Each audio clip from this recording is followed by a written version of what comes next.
detail. Oh. Mark time. March. Colors. Color turn. March.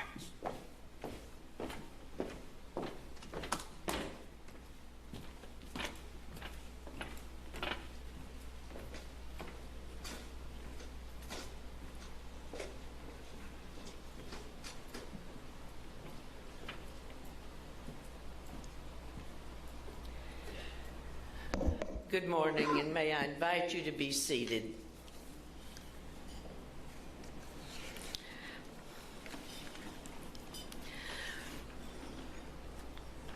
A grand occasion like this deserves to be observed and celebrated with the dignity and honor of our whole nation, our traditions, our armed services, our police officers.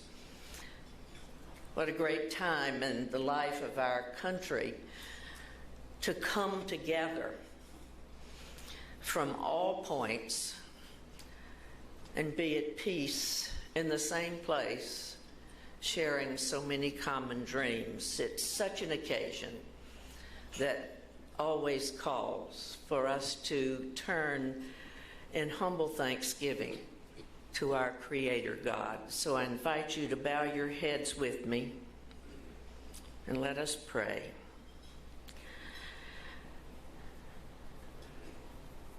In the stillness of this moment, O God, we pause to give you thanks for the bonds of shared commitments that exist in this room this morning, for work well done over the year just past, for the gift of solutions, problem solved, and for that sweet satisfaction where formidable challenges have been met with success.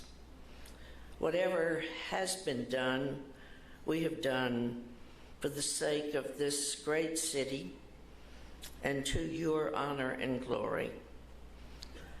We give you thanks for women and men who work in factories and offices, who engage in the lively businesses of commerce and trade and IT and industry. May a more prosperous city even yet come from the fruits of good labor. Today we are grateful for the special blessing of Mayor Reed as he begins this final year of service in the office of mayor. We celebrate all that has been accomplished under his leadership, and we look forward to what is yet to be in the year that is ahead. We thank you for an Atlanta that is so full of promise. In the light of a new morning, we claim the promises of peace and shalom, and let us be a place where seniors can sit on their porches and kids can play pick-up basketball and people can drive down the street and greet one another and walk down the street and be out there without any fear of harm. May we live and prosper in the sunshine of your blessed peace and grace. We thank you for the breakfast we're about to receive. Use it to make us strong servant leaders. Use it to nourish our sense of community responsibility and to follow the always worthy goal of getting good things done sooner rather than later, to the praise of your holy name. All this we pray in the power of your Spirit. Amen. I don't know whether it's time to eat, is it? Yes? Proceed. Please remember to join our Twitter conversation at hashtag ATLSOTC. That's hashtag ATLSOTC. Bon appetit. Morning, community organizations, business, government, really the vibe of Atlanta's leadership community. Welcome to everyone. This morning, we're here to honor a mayor who for 7 years has believed and acted to create a better and brighter tomorrow for people across this great city. As Mayor Reed says, our charge is to push farther, climb higher, and pursue our vision of Atlanta as a beacon of excellence. Ladies and gentlemen, please join me in welcoming the Mayor of the City of Atlanta, the Honorable Kasim Reed.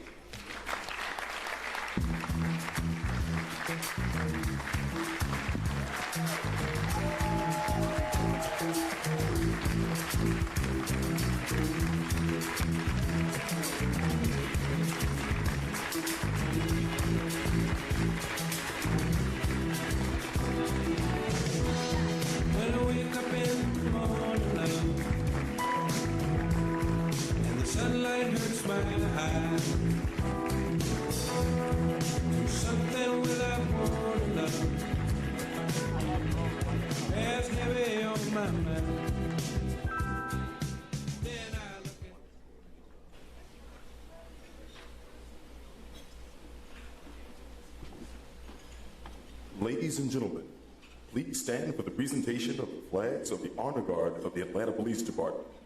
Please remain standing for the Pledge of Allegiance by Mr. Ryan Glover, a student at Woodward Academy, followed by the National Anthem, sung by Miss Iman Ramadan, an Atlanta vocalist.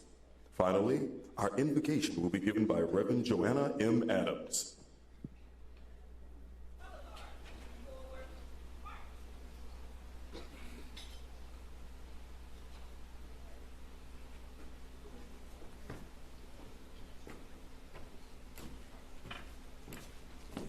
Left turn, march.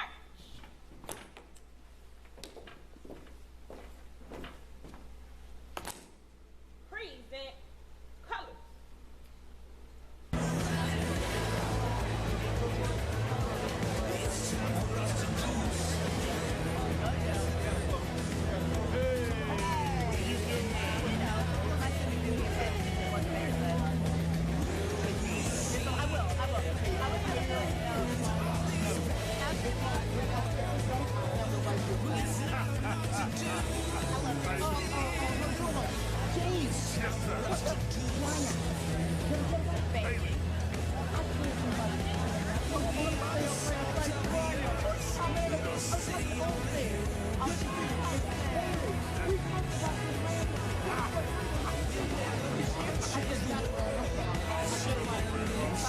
I'll meet up with you afterwards if you want to gag over there or something.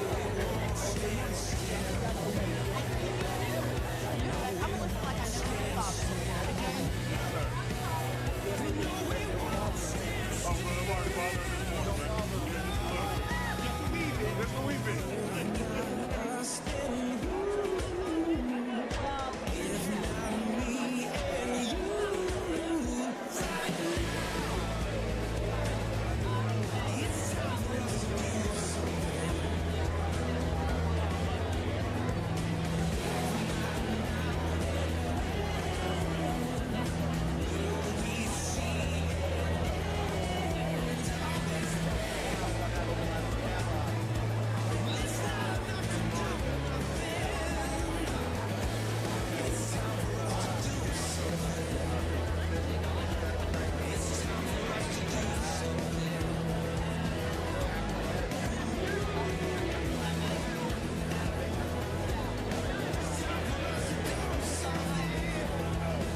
isn't the only one making picks for the big game.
So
I sing for the Georgia.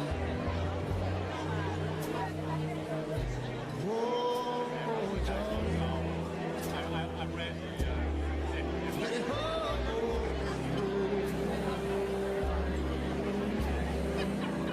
It's old sweet song.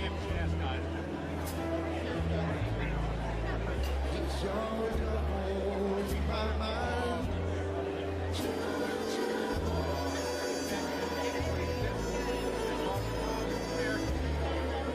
Hey, Georgia. Oh, yeah. Yeah, Georgia. I got word that day, but And it's song.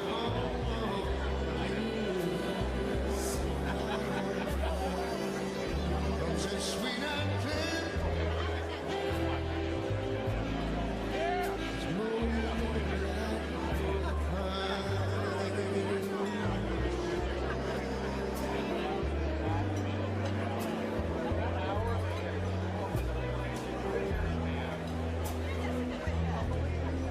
Other arms reach out to me.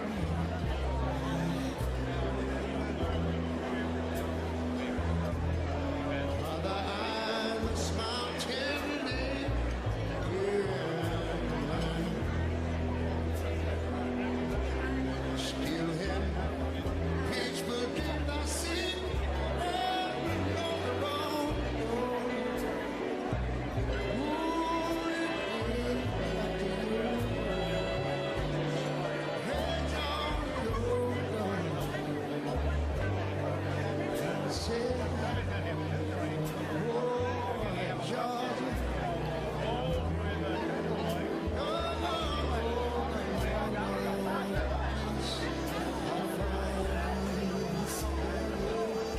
This is old sweet song. Lord, it's this song. Keep Georgia on my mind.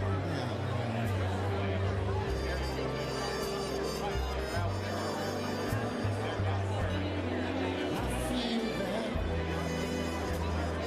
other arms reach out to me.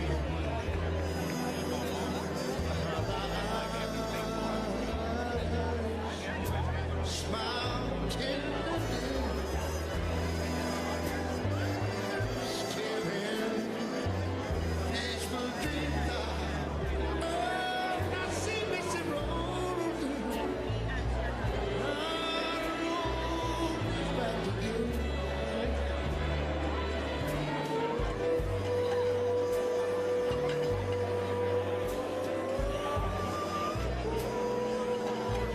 Oh, Georgia, no, better know, no peace I find.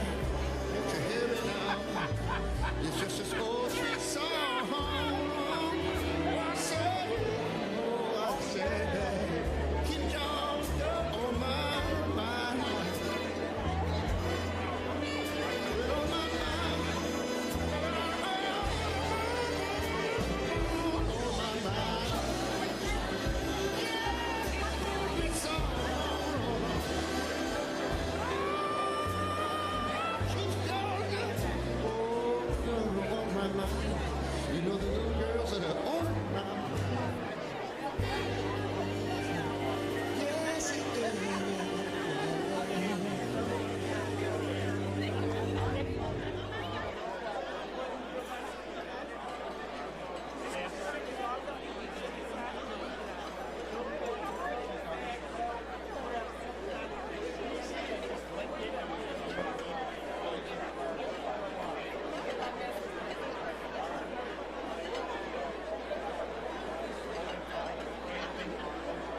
Ladies and gentlemen, please welcome back Mr. Sandy Douglas.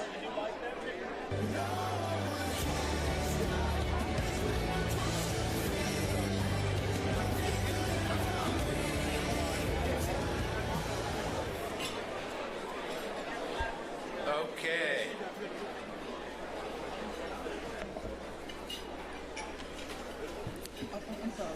This This is one busy city.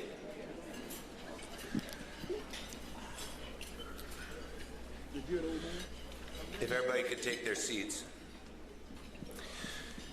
This morning, I am pleased to introduce a mayor who spent the last 7 years believing in Atlanta and then turning belief into action.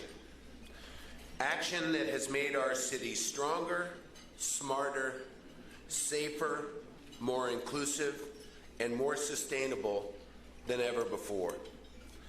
Action that leading Atlanta to a preeminent position as a growth leader in opportunity. New construction is at an all-time high, and our city's existing infrastructure has significantly improved.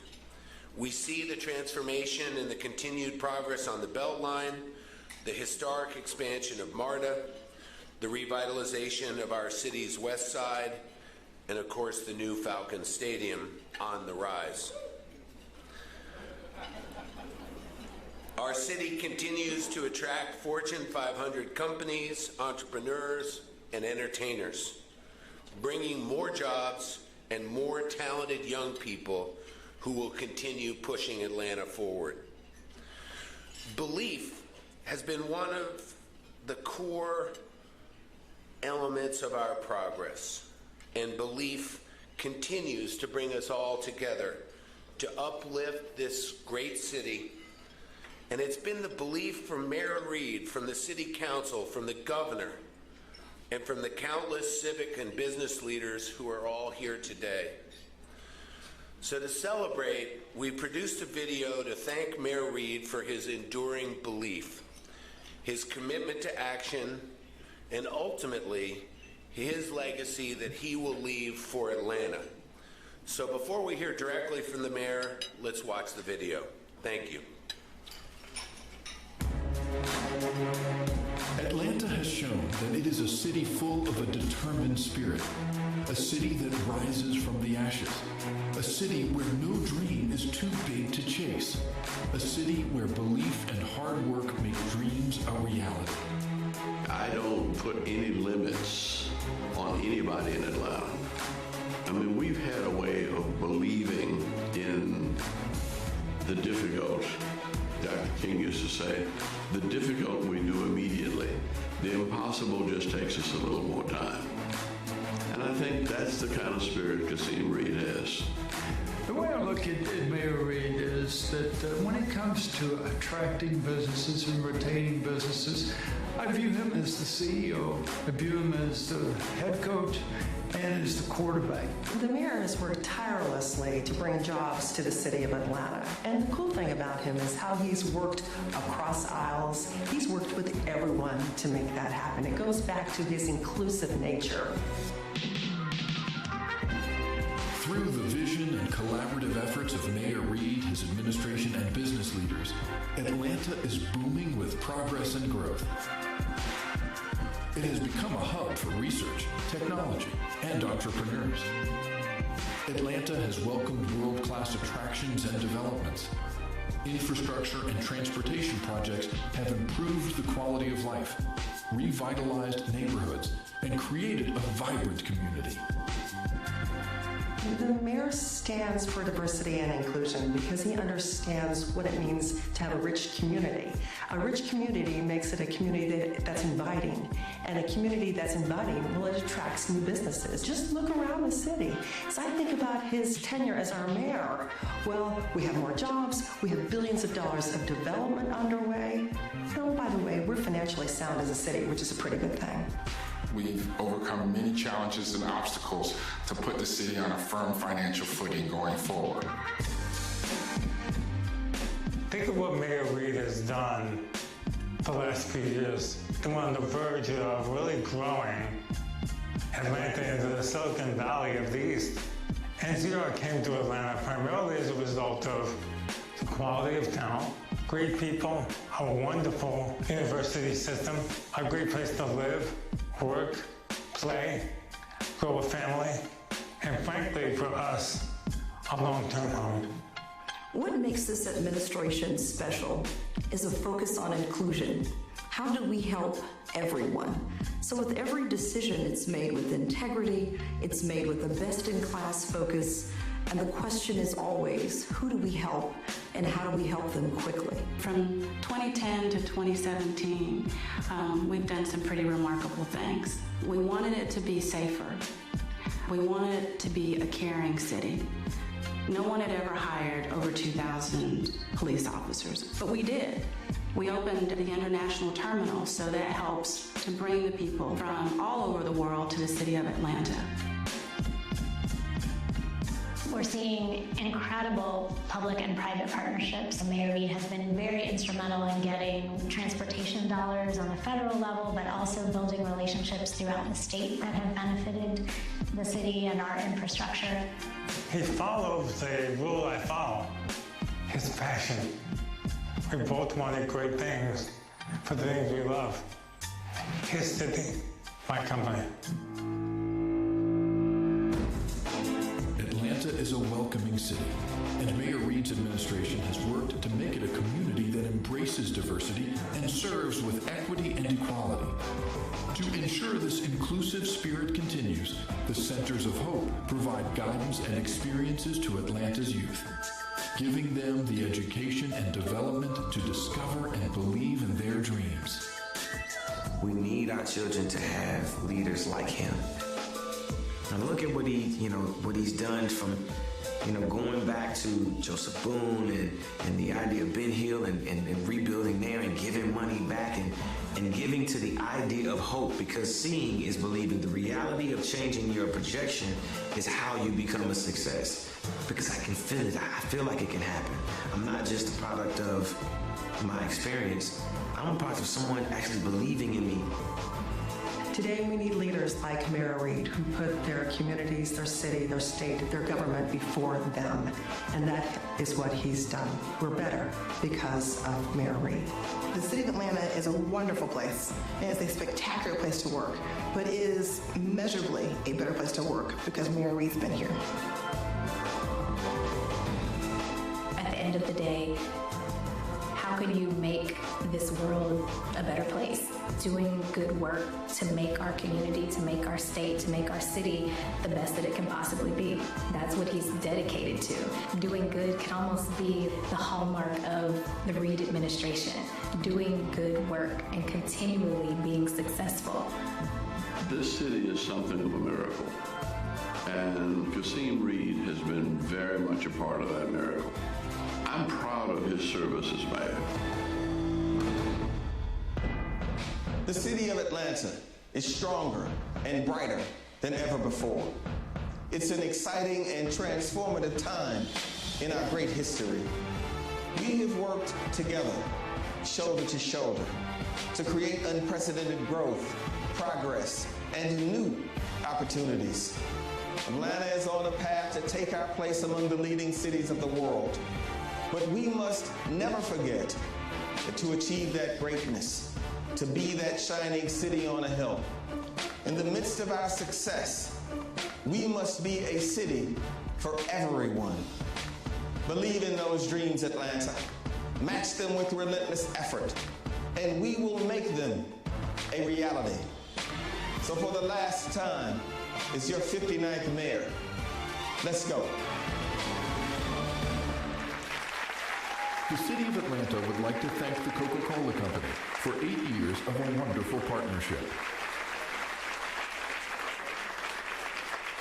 Ladies and gentlemen, please welcome the Honorable Kasim Reed, Mayor of the City of Atlanta.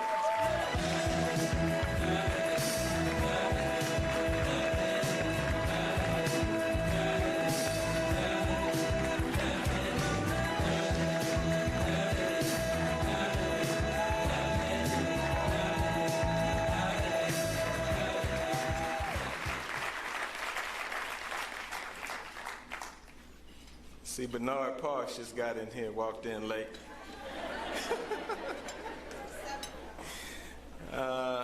Can you all just give a round of applause for a young man who was just on this stage?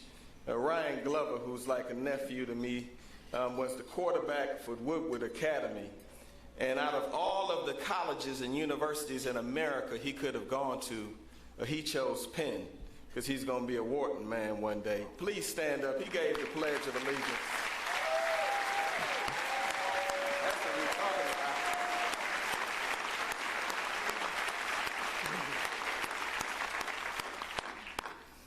Good morning. Good morning. This is tough. I want to thank you, Sandy Douglas, and to your wonderful wife, Jessica.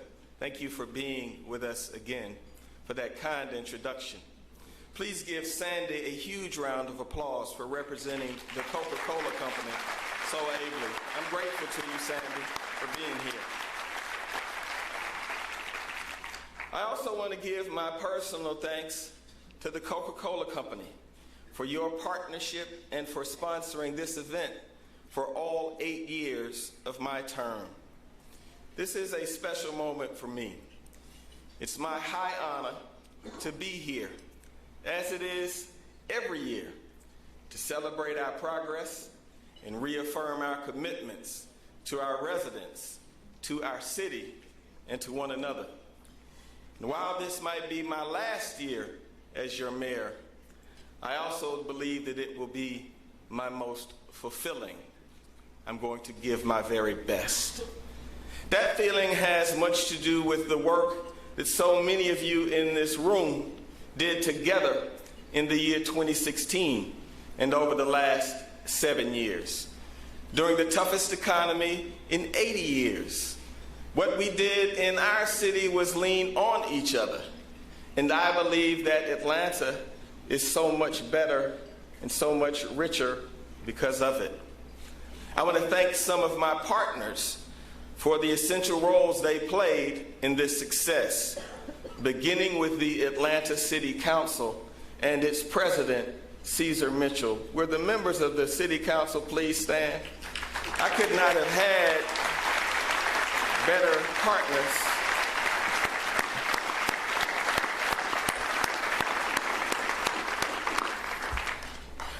I also want to thank Governor Nathan Deal and his chief of staff, my friend Chris Riley, for their partnership and cooperation in bringing jobs to Georgia, deepening the Port of Savannah, and making the expansion of MARTA real.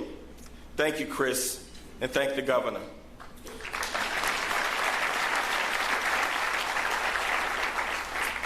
I want to thank the members of the Atlanta Municipal Court and their chief judge, Calvin S. Graves. Will members of our judiciary branch please stand and be recognized?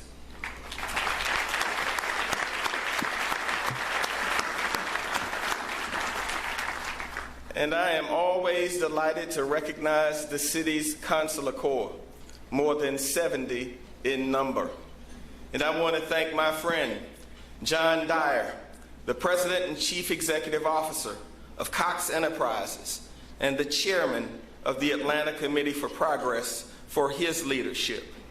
And all the local elected officials with us this morning, including Mayor Sam Massell, Ambassador Andrew Young, and Valerie Jackson, the wife of the late, great Maynard Jackson. Please give those individuals a round of applause for carrying the mantle of this office. And last but certainly not least, I want to recognize the members of my cabinet and senior team. I cannot thank you enough for all you have done for me and the city of Atlanta. And I'm going to avoid looking at you all because I might get a little choked up. I want to thank you for taking this journey with me. I also want to thank each and every employee of the city of Atlanta. Thank you for your tireless work and your dedication to making us stronger. And I want to recognize my wife, Sarah Elizabeth Reed, the First Lady of the City of Atlanta.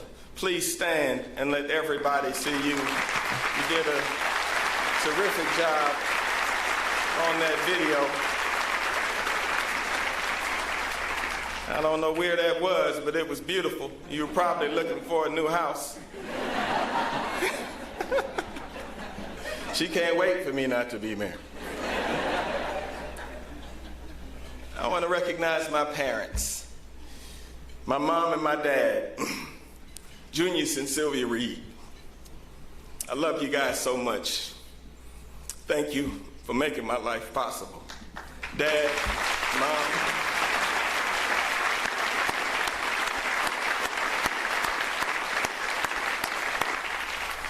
Every idea I ever had, you all supported unwaveringly.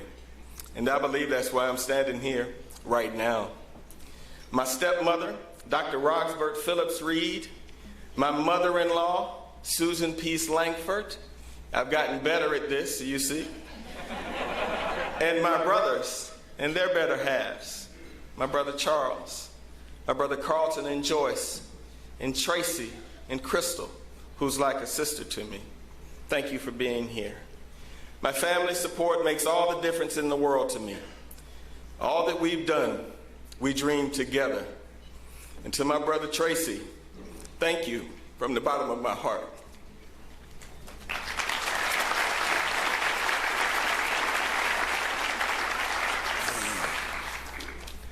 I also want to send my love to my daughter, Maria Kristen.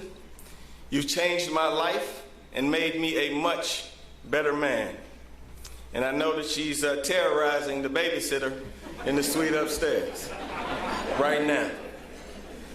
I believe that 2017 will be the culmination of everything that we have built together over the last 7 years. Every February for the last 7 years, I have shared with you, the city of Atlanta, what we were doing to improve our city, to move it forward, to determine the things that we would be taking on as a team. But I believe that this year is going to be the best because I believe in Atlanta. My belief is rooted in the fact that all around the city, you see the extraordinary progress, smart growth, and economic opportunity that we have been working on a nonstop basis. Our forward momentum is at the heart of what makes Atlanta so unique, so vibrant. You may recall that this past summer, we celebrated the 20th anniversary of the Centennial Olympic Games in our city. There's a marker in Centennial Olympic Park not far from here. And I was thinking about the extraordinary leadership of Ambassador Young and Mr. Billy Payne and so many others who taught our city that we could achieve great things together, even things that other people thought not possible. Imagine for a moment the audacity of their hopes and the path-breaking scale of their achievement. But it raises the question, a fair question, of what we are doing to be worthy of that legacy, worthy of that building right here, in our time, right now. How do we deserve that legacy? How do we earn it? The most enduring legacy of the Centennial Olympics, in my judgment, is the gift of belief. Believing in ourselves, the gift of confidence that we could literally do anything. That confidence has never left the city of Atlanta. And in that spirit, here in our time, we have tried to make decisions of consequence that moved our city forward and allowed us to earn the mantle of the outstanding folks who went before us. We work every day to build upon the legacy, understanding that, as Dr. C.T. Vivian once shared, every achievement demands an even greater achievement.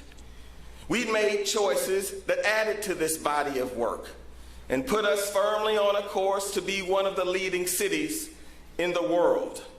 And I am pleased to stand here today as your 59th mayor and report to you that the state of our city is strong.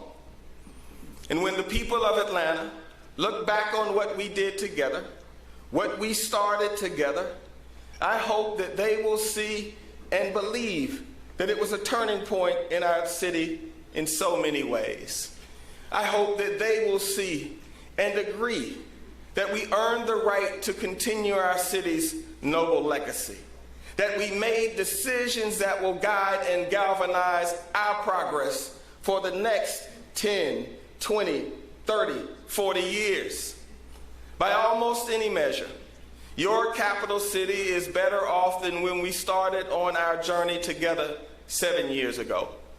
We see an unemployment rate that has been cut in half.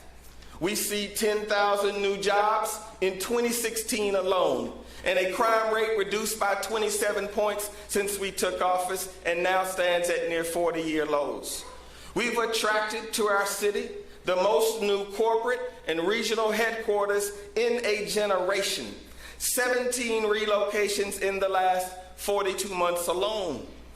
We have inspired the largest net employment shift into the city of Atlanta in 50 years, led by Bill Newdy and NCR, which is bringing 5,000 employees to the heart of Midtown Atlanta, paying average salaries in excess of $65,000. Together we see Fortune 500 businesses, exciting startups like Cabbage Inc., which I visited 2 weeks ago, and people of all ages moving into our city at an unprecedented pace. We see longtime residents doubling down, investing in more, believing in Atlanta, energizing our city. Today, we see the highest level of construction activity in the history of the city of Atlanta. $2.9 billion in new construction in the year 2015 alone. And in the first 11 months of 2016, the city of Atlanta, your city, issued more than double, and I want you to hear that, more than double the number of residential building permits, 7,568, than our friends in Gwinnett, Forsyth, and Cobb, which traditionally outgrew us. We're moving, Atlanta.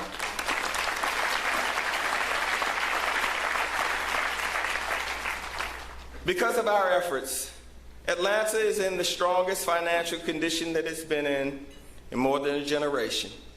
We have built our cash reserves from $7.4 million when we walked in the door to more than $153 million today. And I'm going for $175 million. No pressure, Jim Beard.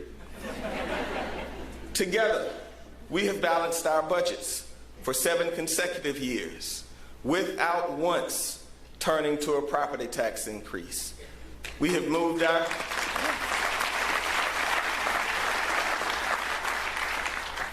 We've moved our credit rating by Standard & Poor's, Moody's, and Fitch 8 positions to AA+, the second highest credit rating that an American city can have. Atlanta has also, we can shout out credit. Atlanta has also earned an ISO insurance rating of #1, the highest possible and the best it's been in 50 years. With hard work, we will reduce by more than half our $900 million backlog of infrastructure project, thanks to the people of Atlanta's support through the T-SPLOST vote on November 8th of last year and the Renew Atlanta bond that passed with 86% support in the year before. As a result of the November elections, we will kick off a $2.6 billion expansion of MARTA, the largest expansion of the system since Mayor Sam Massell launched the agency. And now it seems that others will follow, Mayor.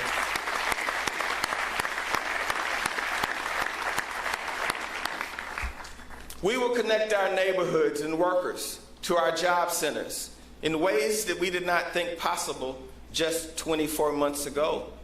And we have signed an agreement with Delta Airlines to keep its headquarters here for another 20 years, with an option for another 10 years. That is the longest Delta Airlines agreement since Mayor Hartsville brought Delta Airlines to the city of Atlanta. And this agreement will keep Hartsfield-Jackson the #1 airport in the world. Our partnership with Delta has allowed us to embark upon a $6 billion capital expansion and renovation program at Hartsfield-Jackson Airport that will employ thousands of people supporting thousands of families right here at home. And I'm proud to announce today that the latest numbers are in, audited, and verified. And Hartsfield-Jackson Airport remains the busiest passenger airport in the world for the 18th year in a row.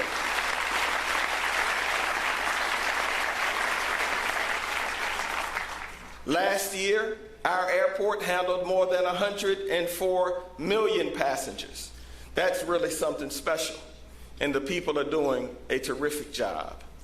We have steadfastly focused on public safety, reducing major crime by 27% since 2010, and hiring more than 900 police officers, and with the help of the Atlanta City Council, authorizing a police force of 2,000 officers, something we'd never done before.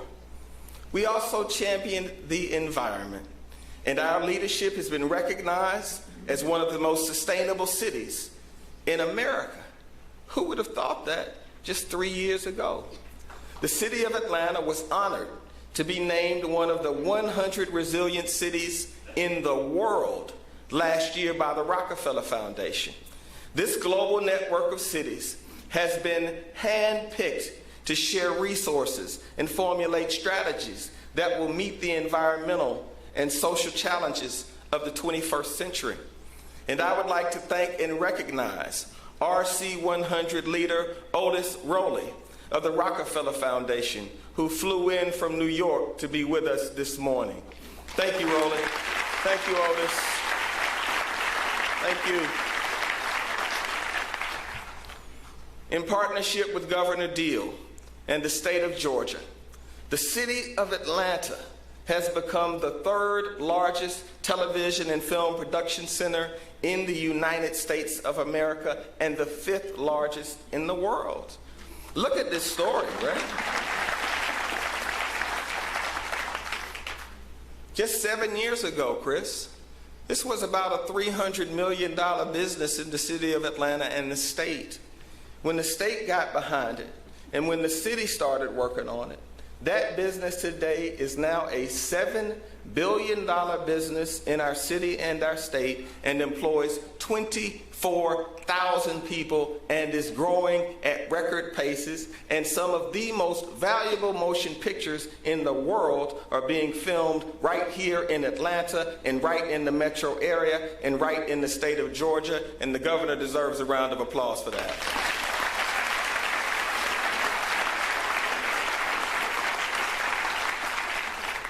And I like my friend Bill de Blasio, but I believe with hard work that we will surpass New York for second place next year.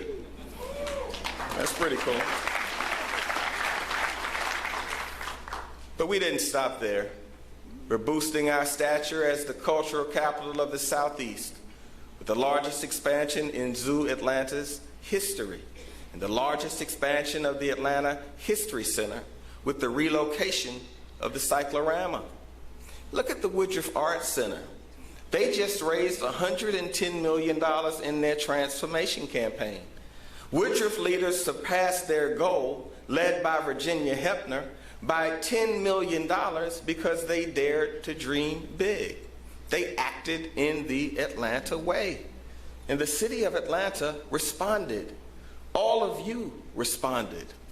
With support from the Georgia General Assembly, I have an announcement today that our administration will pursue a 1/10 of a penny sales tax to launch a permanent and dedicated source for the arts community in the city of Atlanta. We need it. We should do it right now, right away.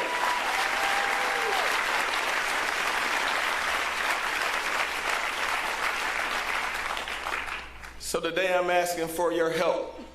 And if anybody wants to give me a nice going away present, it sure would be nice to have it on the ballot in November. I'm just making recommendations. This is important. Organizations like the Woodruff Arts Center are thriving, but our small and medium-sized groups often struggle. Our young and emerging artists need additional support, and I hope my partners on the Atlanta City Council will help to make this so. We must give back to the creative community that gives so much to our city day in and day out. So these are the things, all of these things, that we could not have predicted at the time of the Centennial Olympics just 20 years ago. Could we have predicted that next year we will host the college football championship, and the year after that, the Super Bowl, and in 2020, the NCAA Final Four, and be the only city in the United States of America to host all three events back to back?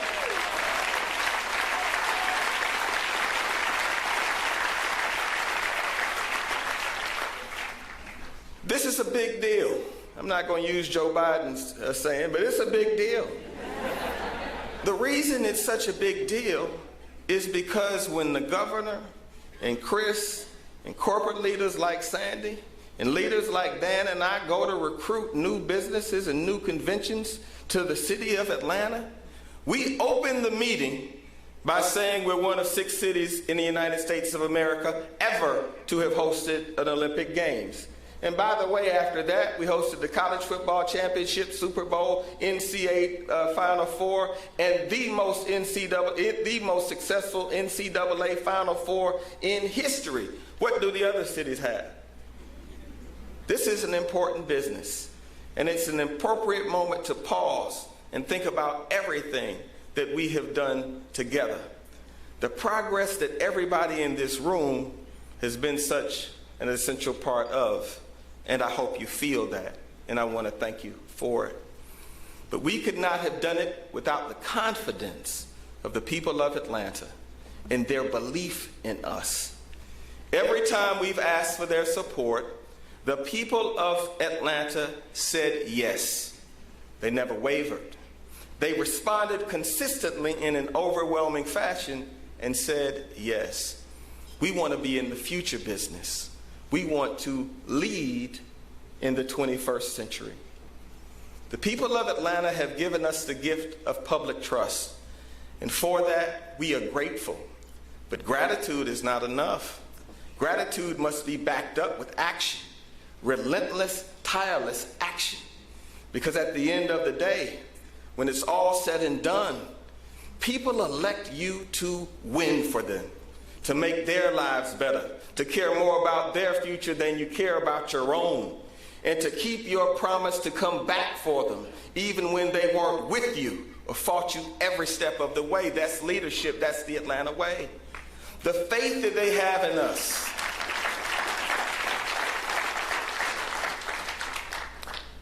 The faith that they have in us means we have so much more to finish, and we have so many reasons to run through the finish line. Now we must execute, because we have an instruction to deliver. With each vote, the people have given us the blueprint for the future of Atlanta, and that future now rests in all of our hands. That future is a city that will grow from 500,000 people to 1.3 million people in the city limits by the year 2050. We must shape this growth. We must mold this growth. We must honor it, but we can't be afraid of it. The $6 billion expansion of Hartsfield-Jackson Airport will mean a new runway, a new concourse, a new 4-star hotel, a new 3-star hotel, a new 2-star hotel. All of these are in our hands. The sale of Turner Field to Georgia State for a world-class campus and neighborhood revitalization, it's in our hands.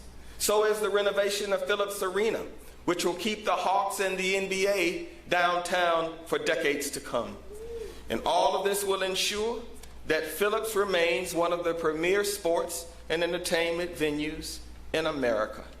And by the way, we own it. Phillips Arena represents a tremendous investment in one of our core businesses, our convention and tourism industry, which brings 51 million visitors to Atlanta each year. and makes us one of the 4 most visited cities in the United States of America. But more than that,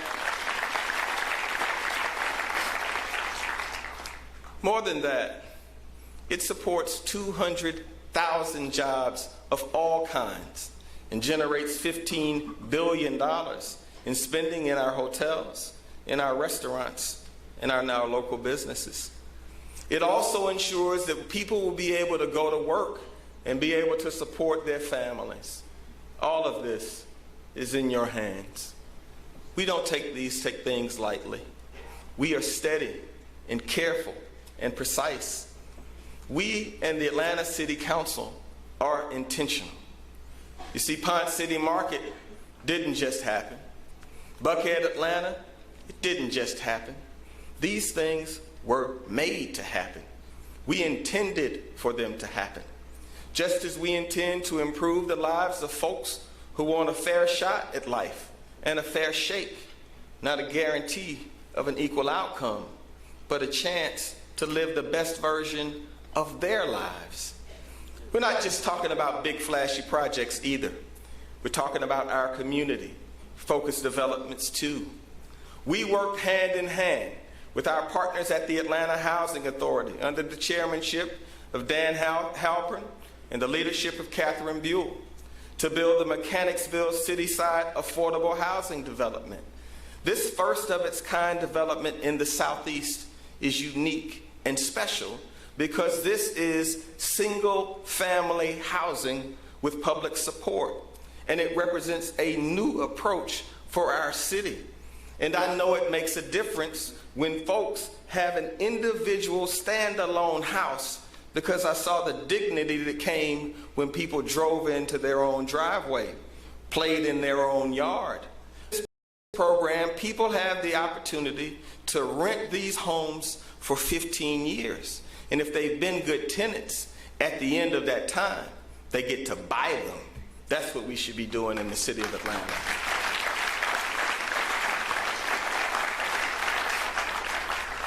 At this very hour, life-changing work is also being done on the west side of our city to bring jobs and meaningful work opportunities into those historic communities with new parks, the largest expansion of the Atlanta Beltline in history, and job training programs like those at the City of Refuge. We're embarking on a $30 million renovation of the entire Martin Luther King Jr. Drive corridor with a grant from President Obama's administration of $10 million. The corridor spans 7.2 miles from the new Mercedes-Benz Stadium to the western border of our city. I believe that here in the city of Atlanta, Dr. King's birthplace, that the street that bears his name should be worthy of his name and his legacy. We're going to accomplish that right here at home. Martin Luther King Jr. Drive in Atlanta should not only be one of the most attractive and important streets in our city, but it's going to be one of the best because of you. In my first inaugural address, I spoke about the 4 responsibilities. The responsibility to our past, to our present, to our future, and to one another. And together, we have worked hard to keep those responsibilities not only in our minds, but to make sure that they have a handprint on our hearts. We have continued to cultivate a culture of business opportunity and job growth, which have become the hallmarks of our city. But we must always work to make sure that that opportunity and that responsibility is shared by people who have come to Atlanta, but also by people who were raised in Atlanta. In the year 2010, we started out with our heaviest lift, pension reform. See a lot of you smiling.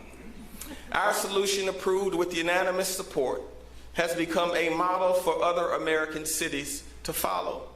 And along the way, we have looked out for one another, realizing that Atlanta is at its best when it is a city for everyone. We have a city right here and right now. It's 131 square miles. You can fit the city of San Francisco and the city of Boston into the Atlanta city limits and still have room for a little sliver of Manhattan. Accordingly, there is no reason, no excuse for us not to have adequate affordable housing for any teacher, any student, any senior, any millennial, any mother, any father with a family who wants to live right here in the city. Last year, when I stood on this stage, no government, not even our own, had a policy for affordable housing. Today, as I stand here before you, the city of Atlanta has a policy, Fulton County has a policy, and the Atlanta public school systems have a policy. In 2016, the Atlanta City Council demonstrated true leadership and passed an ordinance that requires developers who accept incentives from taxpayers to make 10 to 15% of those units available for people with incomes between 60 and 80% of the area's median income. Is more needed? Yes. Can we do more? Yes. But it's a start, and we're focused on doing more and getting it right. When we launch new developments, we must demand that since this success came from the community, that you give these new opportunities to people in the community and from our neighborhoods. And in doing so, you will be doing yourself a favor, and our city will be stronger. So over the next year, we will be having healthy conversations about equity and affordability and how we keep revitalization from turning into gentrification and isolation, which weakens us all. How do we make sure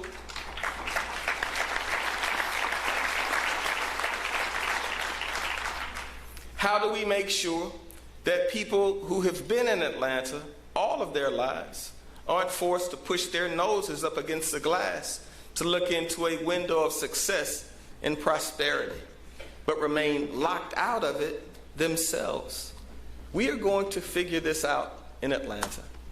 When you leave today, if you have a few extra minutes, I want you to drive or walk 2 blocks and go by the World of Coca-Cola. If you look directly across the street from the World of Coca-Cola, you will see a new $100 million development by Post Properties. It's the largest investment in downtown in 20 years, and it's the largest investment from Post in that company's history.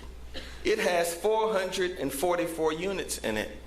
But because we worked with Dave Stockhart at Post, because we invested $8 million of our own seed money, and because they are a forward-leaning company, 43 of those units in that building are going to be for working families. And I'm telling you, it's going to make a difference.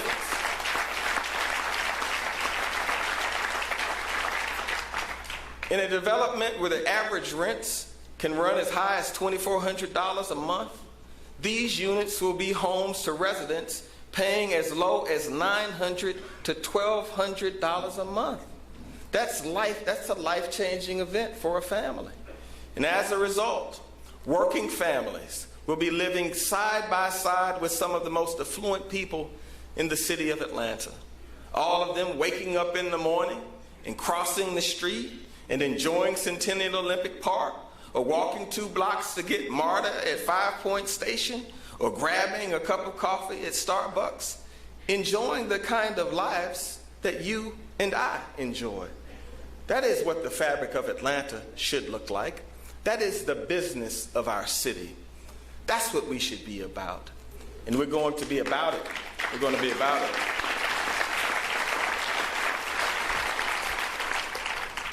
Homelessness is another challenge that we're meeting head on.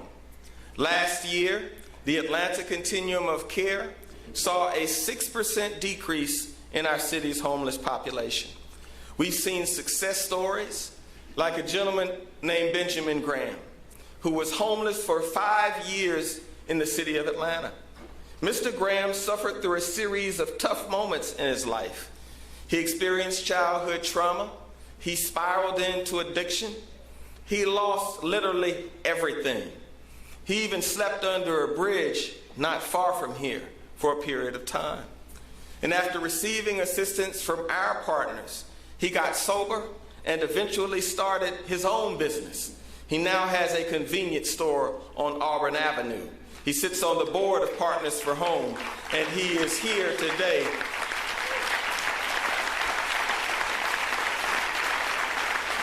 Mr. Graham.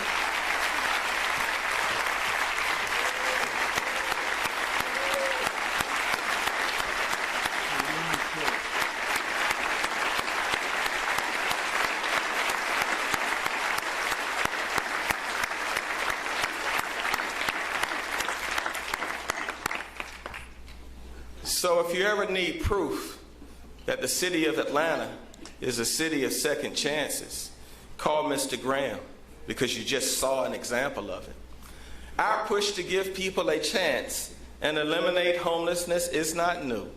Since the year 2013, we have seen a 52% decrease in the number of unsheltered homeless individuals in our city, a 61% decrease in the number of chronically homeless individuals in our city, and a 62% decrease in the number of homeless veterans in the city of Atlanta. We accepted President Obama's challenge to end homelessness for veterans because we believe that if you have served our country, put your life on the line for our country, that you deserve a place to call home that's yours. And I'm proud to tell you today that we have permanently housed more than 1,000 veterans who've put their lives on the line for the United States of America.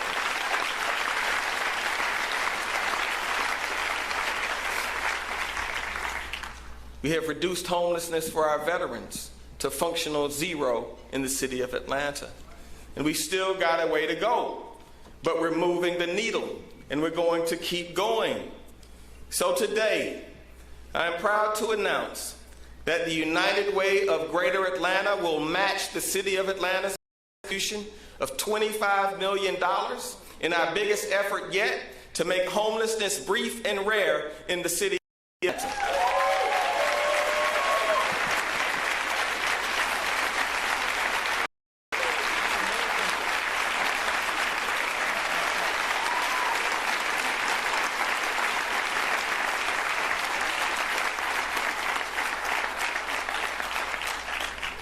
So to my terrific partners on the Atlanta City Council who stopped by my office and said we want to take on homelessness, we want another homeless opportunity bond, my only request from the philanthropic community was to ask them to meet us halfway. And together today, we're making a $50 million commitment that will reinforce Atlanta as a place where opportunity and human dignity come first. A city that's not only too busy to hate, but one that is not too busy to love. Please join me in giving the United Way of Greater Atlanta and the Regional Commission on Homelessness and Garden and all of our partners a round of applause. They've already raised $15 million with $10 million more to go.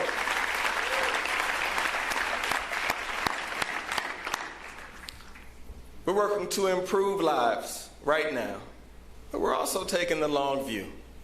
Throughout our communities, we're fulfilling the pledge we made to give our young people the tools they need to lead successful lives. We've worked to engage at-risk young people by reopening every single recreation center in the city of Atlanta. A promise made, a promise kept. We've reopened every single pool in the city of Atlanta. A promise made, a promise kept. We established our Centers of Hope, which provide kids with educational opportunities, mentorship, and 65,000 hot meals each year, because we know dreaming big dreams and setting goals for yourself are much easier when you have a full stomach and a safe, supportive environment. I've seen the impact firsthand. When we opened the new Atlanta Hawks basketball court at Bessie Branham Center of Hope this past summer, a little girl named Mayana, just 7 years old, got up and made a speech to a gym filled with people. And it was better than any speech I've ever given. She told us about how participating in the programs at the Center of Hope helped her with her schoolwork, but more importantly, it helped her mom out. I was so impressed with Mayana's note that I asked her to sign the piece of paper she wrote her speech on for me and let me have it so I could keep it near my heart. I've still got it on my desk as a reminder of the things a city can do when we put our hearts to it, when we put our shoulder to the wheel and help build the next generation.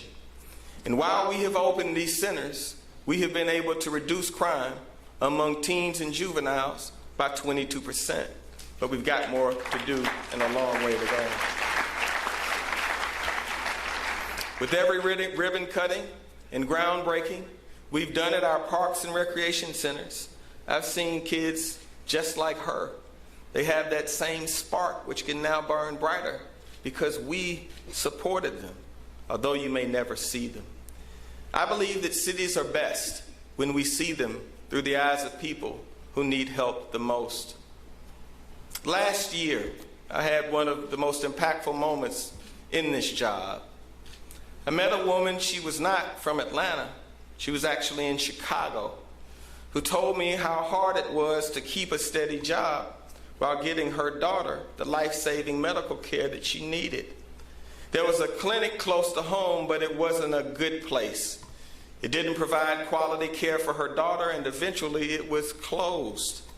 Now she has to take a $15 trip to the University of Chicago Hospital, which provides much better care. And she's eligible for discounted rates through the Obamacare initiative. This sounds good, like she has good options. But the reason it was so impactful to me, because standing there on that train platform, at that train station, she looked me in my eye with her daughter in her arms. And she said, "Mayor, what happens when you don't have enough even with the discount? What do you do when you don't have enough cash in your pockets to cover the discounted price? What do you do when you don't have $15 to make the trip to even get to the hospital?" She wasn't from Atlanta, but in my heart I felt that this is the kind of person I think about when I come to work every day. Sometimes it's not enough just to offer a discount. We must make sure that the person who has the will to do better can do better. I can't do this alone, but it is something that I know that Atlanta can do. When we see someone is falling through the cracks, we must reach out and take their hand. And now more than ever, we must embrace the responsibility we have to one another. People need it. We must transcend that which divides us and respect what makes each of us valuable and unique. Today, more than ever, we must continue to be a welcoming city for immigrants and refugees of all faiths: Muslim, Christian, Jewish, Hindu, Buddhist, everyone in the city of Atlanta.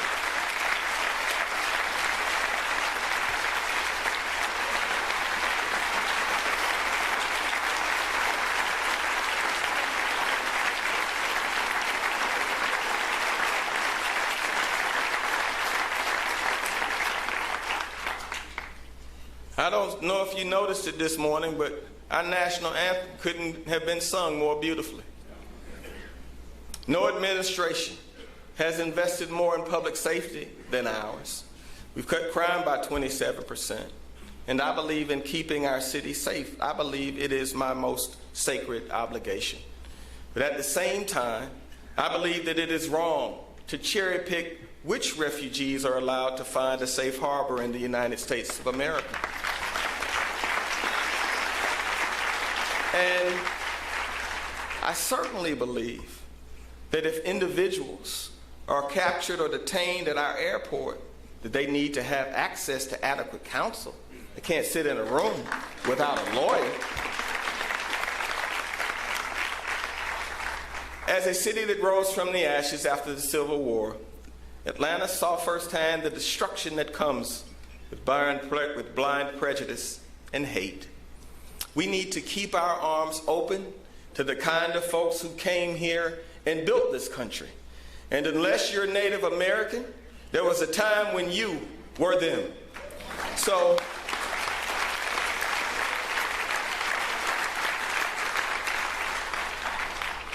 A lot of folks don't know it, but Metro Atlanta has the second fastest growing foreign-born population by percentage on the Eastern Seaboard.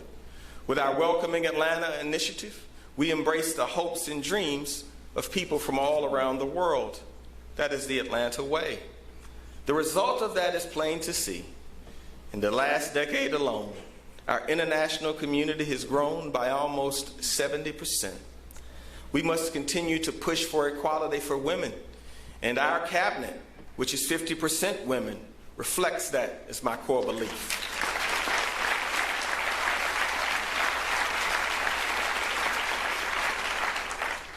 In 2015, the City of Atlanta adopted the most aggressive paid family leave policy of any government in the state. And last year I stood on this stage and I announced the Women's Entrepreneurship Initiative, affectionately known as WE, to give promising new business women a chance to build their companies, surrounded by best-in-class technology and access to capital and mentors, like Carol Tomei, the CFO of Home Depot, who was kind enough to be in the video. What are the results? Since then, 9 out of the 15 entrepreneurs have hired their first full-time employee, and 8 of the 15 have hired one another for their business needs, and 3 out of 15 entrepreneurs have become certified women-owned business enterprises.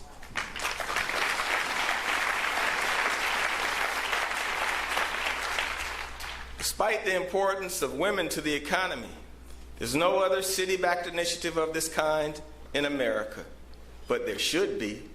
And as these 15 women entrepreneurs grow their businesses and become homegrown success stories, people are going to look at what we've done in Atlanta. I think we should be proud of that. Let me make one thing very clear. We will also not hesitate to stand up for our LGBT community. I could not be more proud to be mayor of the first city in the Deep South with the support of the Atlanta City Council to have achieved a perfect score on the Human Rights Campaign's Municipal Equality Index, not 1, but 3 years in a row. We're going to keep at it too. Let me say loudly and clearly that the LGBT community is an essential part of Atlanta's diversity, and this diversity is our greatest asset, one that should bring us together now more than ever. 7 years ago, I said that we were on the lookout for a brighter future and that we were all emissaries of our collective destiny. Today, I feel like we are realizing that destiny because of you. The days ahead look more promising in Atlanta and in Georgia than ever before.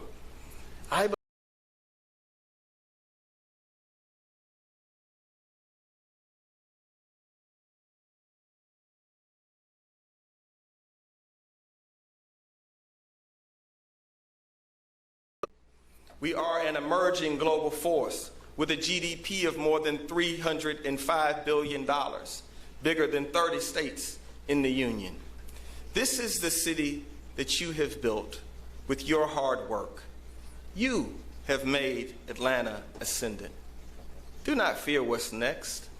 The broader future in our country may be uncertain for right now, but one thing is sure, we have been here before.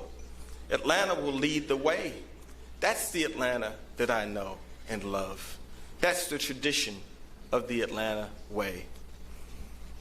You know, a few years ago in 2014, I had the opportunity to spend time with the former Prime Minister of Israel. It was actually at a dinner that was hosted by Muhtar Kent. And it was a really powerful moment because Prime Minister Peres talked about the conversation that he had once had with David Ben-Gurion, the father of the state of Israel. And he shared a memory of the two of them walking, David Ben-Gurion with Shimon Peres. And they were talking about the state of Israel. And David Ben-Gurion said that everything that he had ever dreamed about Israel had become a reality. And the lesson that Shimon Peres took away from that was that they had not dreamed big enough. And so if you look up Shimon Peres, he literally says that our biggest mistake was that we did not dream big enough. And so when you close your eyes, when you take stock in your list of accomplishments, if your list of accomplishments is longer than your list of dreams, then there is still work to do. And so I submit that there is still work to do through the year 2017. I believe in the power of dreams. And as I close, I want to tell you why. 34 years ago, I sat in a pew at Ben Hill United Methodist Church with my mother, who grabbed me and my 4 brothers who did not want to go to church to come to church with her and gave us no choice. And that day in the pew at Ben Hill, I had a lovely high top fade, which many kids are sporting now, and none of theirs are as hot as mine were. And a man named Ambassador Young was the Men's Day speaker at Ben Hill. Cornelius Linton Henderson was my pastor. And I remember looking up at my mom, Helen, and she was excited. And I was wondering, Tracy and Chuck, why? Can we go home? And Ambassador Young came out of the pulpit. My mother grabbed us, walked us up to him, and he put his hand on my head. I got to tell you, I did not appreciate it. I pulled away. And she said, "I want you to meet a great man." Well, back in those days, we didn't have Google. We had these red things called Encyclopedia Britannica, which my father bought us. And anything that my parents didn't know, you had to go to the red encyclopedias. If it wasn't in there, you were pretty much out of luck. And so I started studying about Ambassador Young. And I remember after a bit of study coming to the conclusion that I was going to be mayor of Atlanta. If that was impressive to my mom, if it was impressive to my dad, I was going to do that. And so I started living my life in a way where I might end up in that position. And then when I turned 20 years old, lo and behold, Ambassador Young was on the board of Howard University with me. And so I was on that board as a student. And he used to come to the board meetings. And what I would do is I would get to the board meetings early, Gene, and I would move the nameplates so that I could sit next to Ambassador Young. He thought that it was happenstance, but I was there moving my nameplate in private. At the end of that year, I was getting ready to take a job in New York. Ambassador Young looked me in my eye and said, "You ought to come home to Atlanta. The city's going to need a mayor like you in 20 years. And what he doesn't know is that on my birthday, I was in a mayoral race and I was losing. And on my birthday, I was in Chicago because nobody in Atlanta believed that I was going to win. And I'm sitting in my hotel with a cupcake with a candle in it that Jan had brought me, and they left me in my room. The phone rings in the hotel.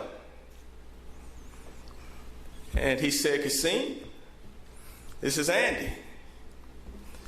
And so, not wanting to show how dispirited I was, how down I was, I did that fake voice, Andy, you know the one, "Hello." In the campaigns, everybody that's running for mayor, y'all better sound good all the time, baby. No bad phone voices, baby. "Hello, how you doing?" "I'm feeling great." Folks forget that Ambassador Young has the spirit of a pastor. And so he could discern that that was fake. That wasn't real. And so what he said to me on that phone that night, he said, "How you doing?" And I faked it. I said, "I'm doing well." He said, "Well, you got a pen?" And so I grabbed that hotel pen by the bed. He said, "Write down this number." He said, "This is the number by my bed." He said, I want you to write it down. And he said, whenever you're feeling badly, I want you to pick up the telephone and I want you to call me. And he said that I used to do this for Martin. And in the back of my head, when Ambassador Young says Martin, he's talking about Martin Luther King Jr. And he said, because I want you to be okay. He said, so if you're not asleep, I don't want to be asleep. And if you're awake, I want to be awake. And if you're not okay, I'm not okay. And then he hung up the phone. I believe with all of my heart that that was the turning point in my effort to become mayor of Atlanta. Because I thought that if a man that I had looked up to from that time thought enough about me to care about me, then my goodness, I should get up and I should carry on. The reason I shared that story today is because fast forward a few months later, when I got the phone call to tell me that I had been elected mayor, not by much, but I only needed to be elected mayor by a vote. Y'all need to remember that too.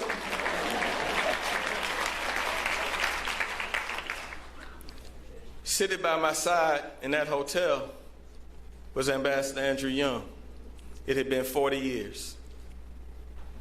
That's the power of a dream. The reason Shimon Peres's quote was so powerful was because it shows what a dream can do, how it can drive you and propel you on.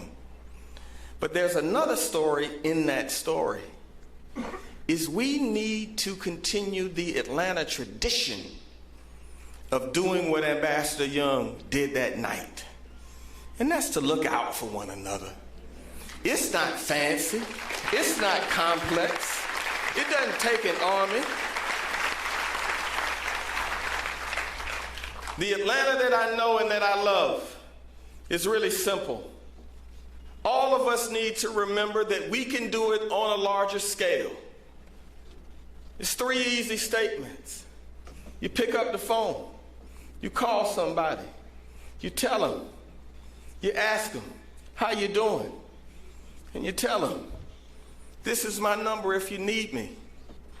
Because if you're not asleep, I don't want to be asleep. And if you're awake, I want to be awake. And if you're not okay, I'm not okay. That's the Atlanta that I love. That is the essence of this city. And so in my last time talking to you as your 59th mayor, I want you to know that it has been the honor of my life to have served in this position. I believe that our future is without limit. And I'm asking you to stick with me for one more year, because we're going to accomplish things that we have not done before. All of these things that we've discussed today are possible because of all of you. It is the essence of the greatness of our city. And when we are done, the city of Atlanta is going to take its place as one of the leading cities of the world, all because of you.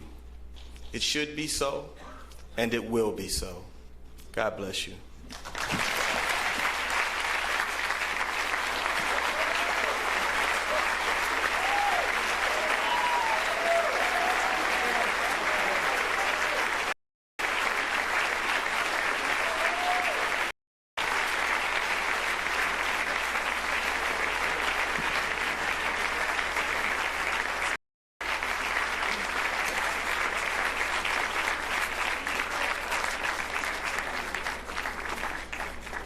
Morning. The Howard University Gospel Choir, under the direction of Reginald Golden, will perform 2 songs, Old Irish Blessing, followed by Great Is Your Mercy.